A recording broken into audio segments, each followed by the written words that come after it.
Harrison Ingram is gone, right? Oh, maybe not? Yeah, I'm not getting my hopes up.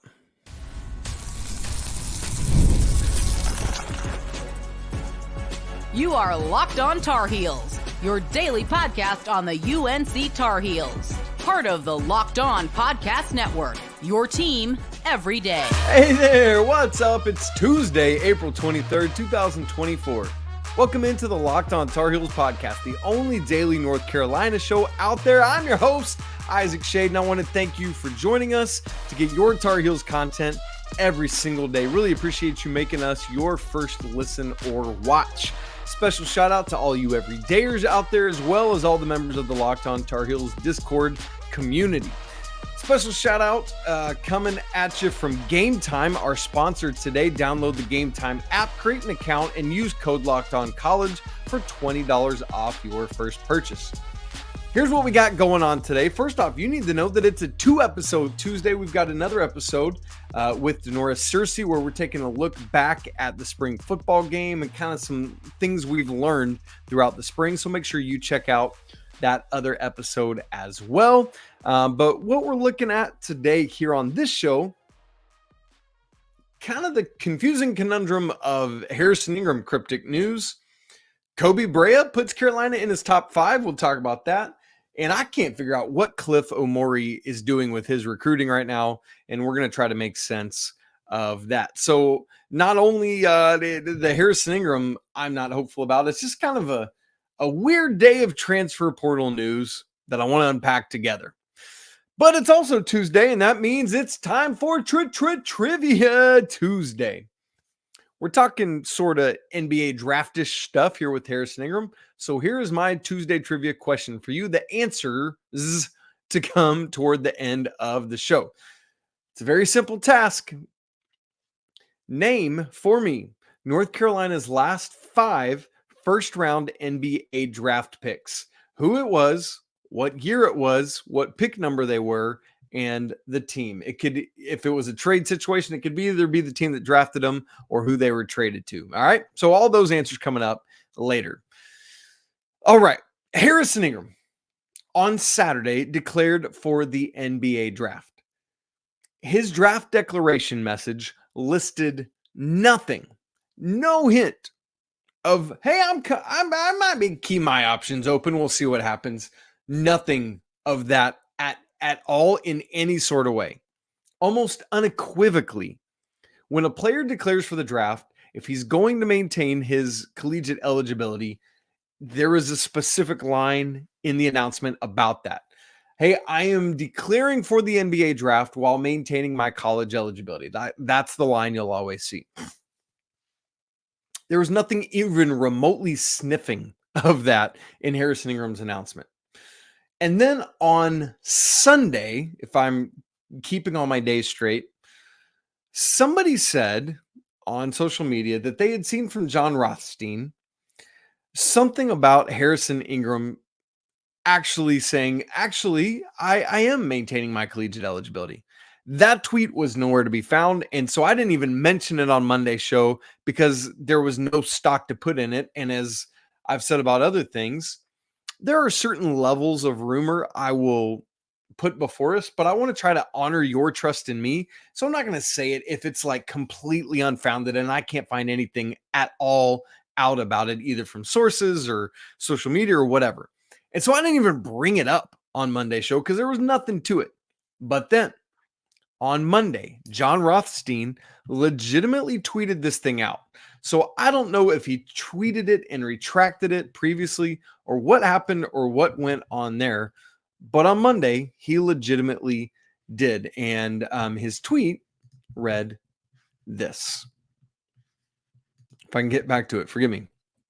Rothstein's tweet says, source, North Carolina's Harrison Ingram intends to stay in the 2024 NBA draft, but plans to maintain his college eligibility as he goes through the process. So there's a couple different parts to this tweet. And I think what we as Carolina fans want to rush to is the back end of it. Harrison's maintaining his eligibility. What if he comes back? That might be awesome. We'd love it. And it'd be so great. And we'd have him back and it'd be so cool. I think that's where our brains immediately go, right? I know mine did. But we do that at the expense of conveniently rushing by that first part that says Harrison Ingram intends to stay in the 2024 NBA draft. So, yes, it's an interesting development. Yes, from a very technical standpoint, Harrison Ingram is keeping his options open, right? Like just the fact that Jon Rothstein came back around and clarified this is intriguing to me. And it does leave at least some glimmer of hope, right? Like there is a greater than 0% chance that Harrison Ingram decides to do this, or else it's pointless. You know, does that make sense? Like just from a logical standpoint, if there was literally no world in which Harrison Ingram would pull out of the NBA draft and come back to college, we wouldn't bother making this distinction. He wouldn't bother clarifying it because it would be a moot point because there's nothing to it.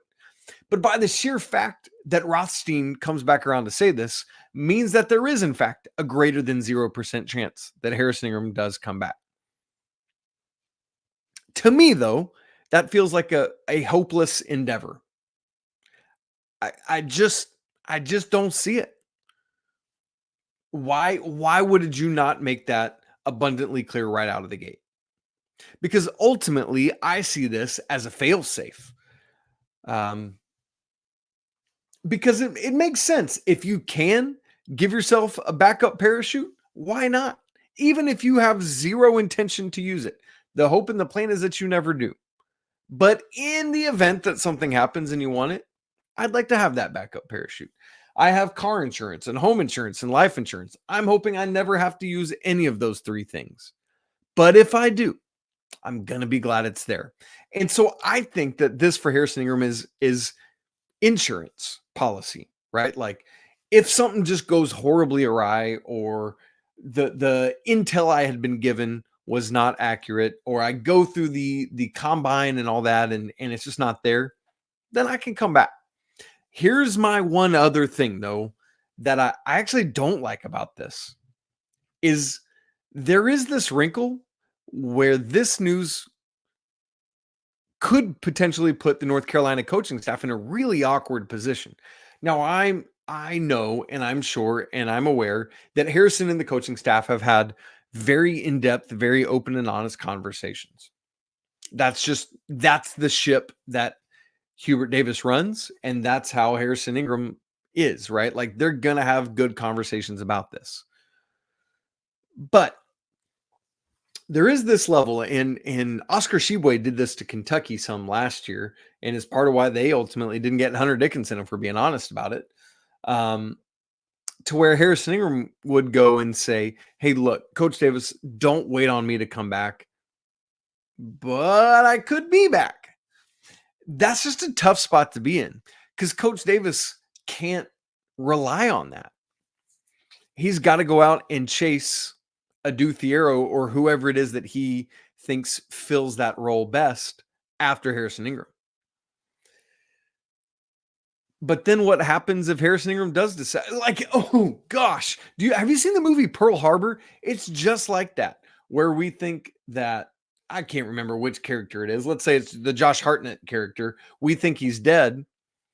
And so homegirl, gosh, it's been so long. I haven't seen this movie in forever. Kate Beckinsale, right? Isn't it her? And I can't even remember who the other guy is, but she goes off and marries him. And then here comes homie back from the dead. And it's like, I'm sorry, I married him and I can't have you back. That's what this situation could be. This could be Carolina saying, oh, Harrison's gone. We've got to marry a new woman because we got to have a great power forward.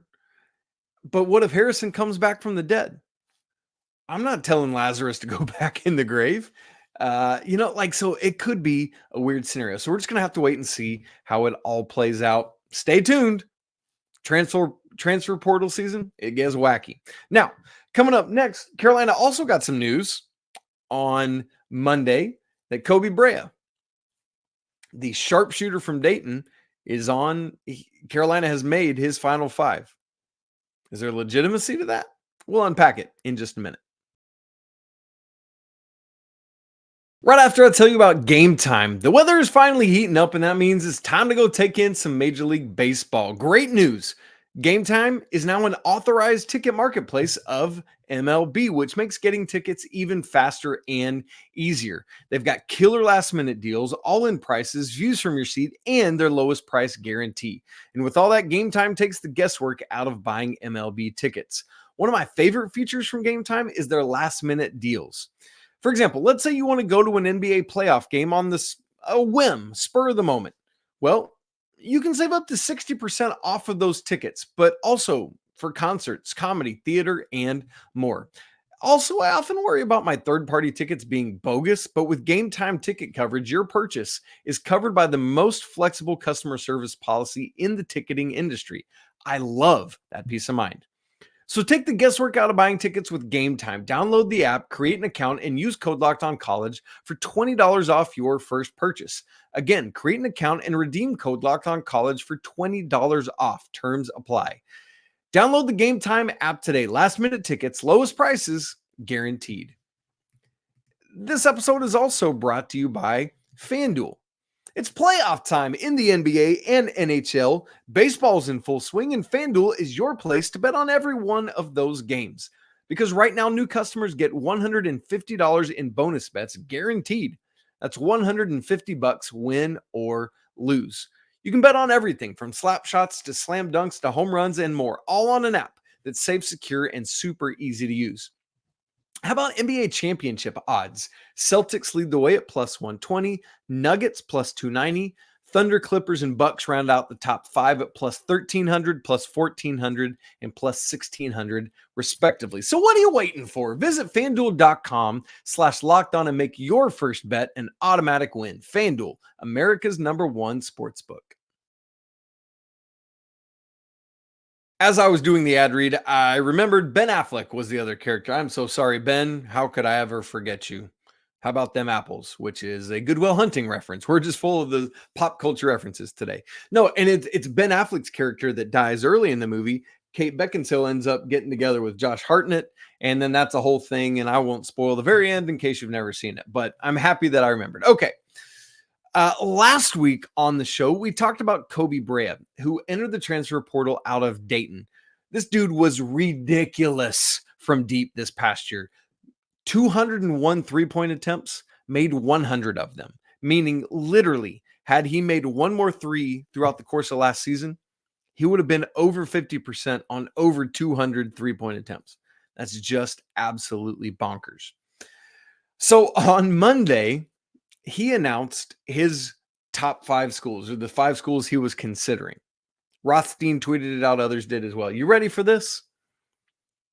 Here's the 5 schools: Kansas, Duke, Kentucky, UConn, and North Carolina.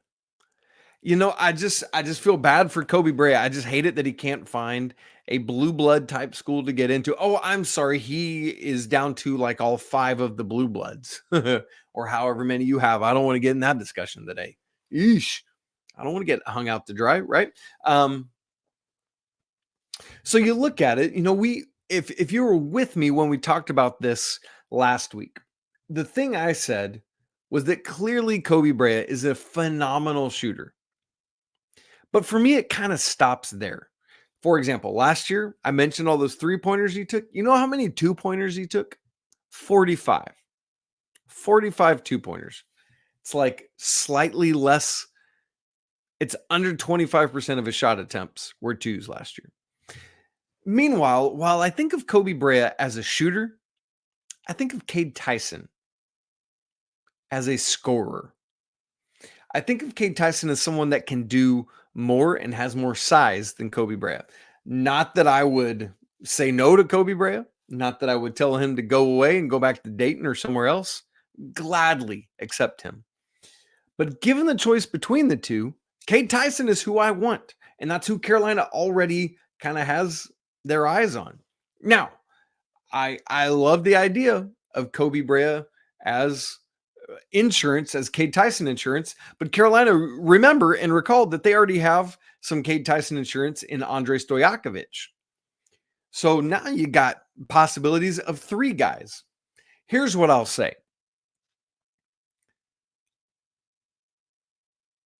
From the second Koby Brea hopped in the transfer portal, I said, that's UConn's Cam Spencer replacement. He isn't the same player as Cam Spencer, but he is that floor stretcher that, Dan Hurley can probably get just about anybody he wants right now because they're riding on cloud 9 after their back-to-back championships.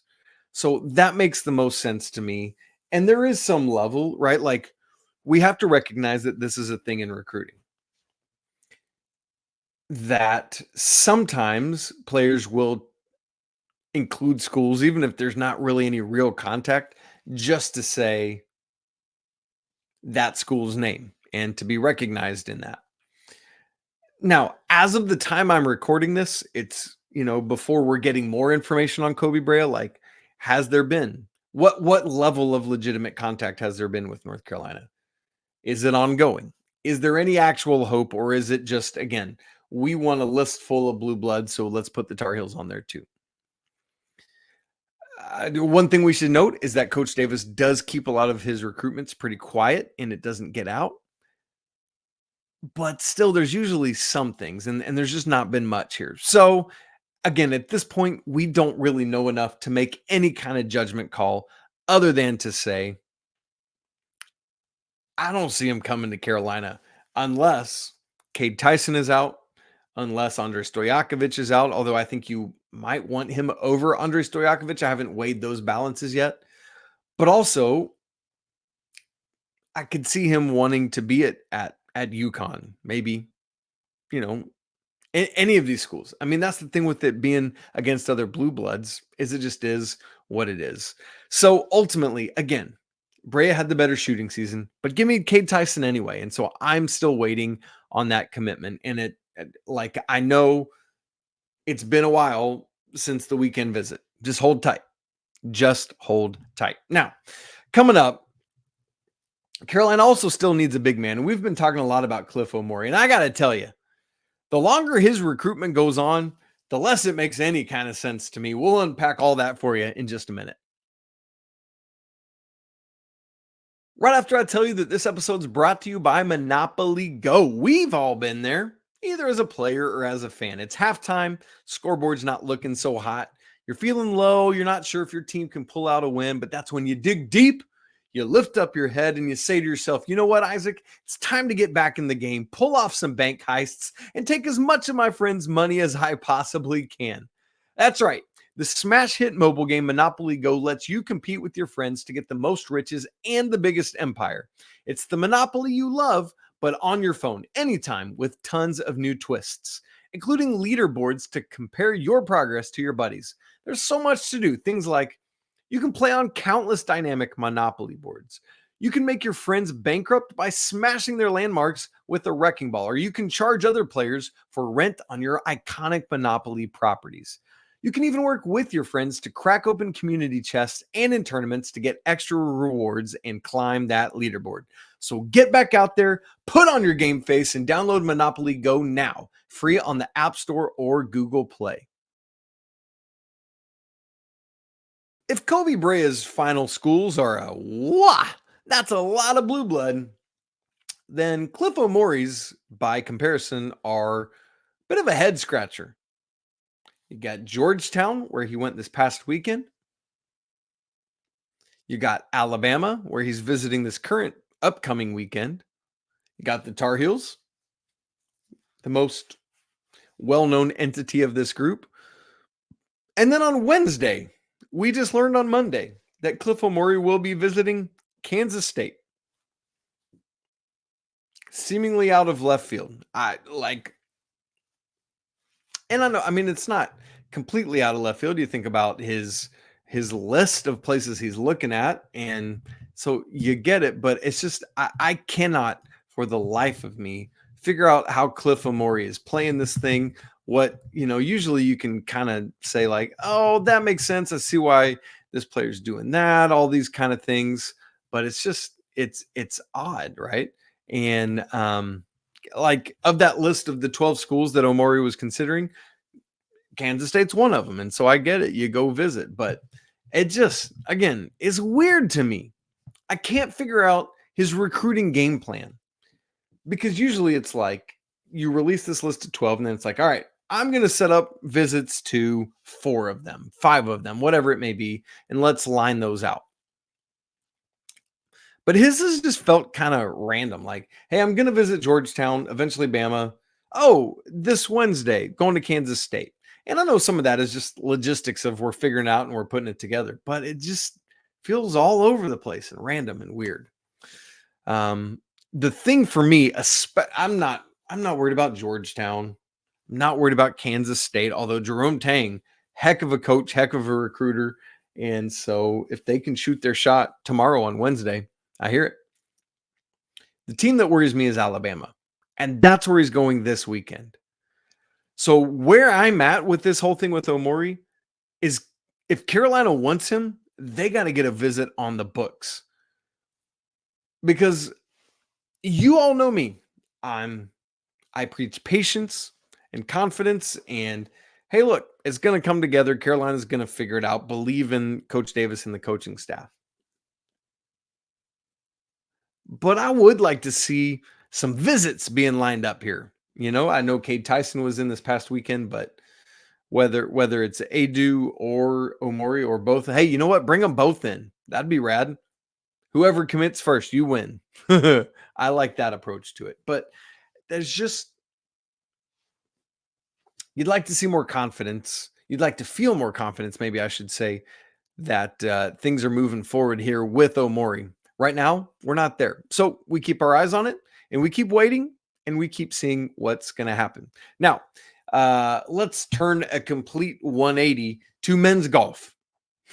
Carolina has now won ACC championships in back-to-back days. On Sunday, you know, because we talked about it on Monday's show, the women's tennis team overcame Virginia in the ACC championship game to win that ACC championship. But then on Monday, the men's golf team, who was the way it goes in the ACC championships, and this is kind of how the NCAA championships go as well, you have 3 days, of stroke play where you just got, you know, your number of guys that are competing and you just add up all the strokes. It's just like regular golf. Lowest score wins, and you do that for 3 days worth.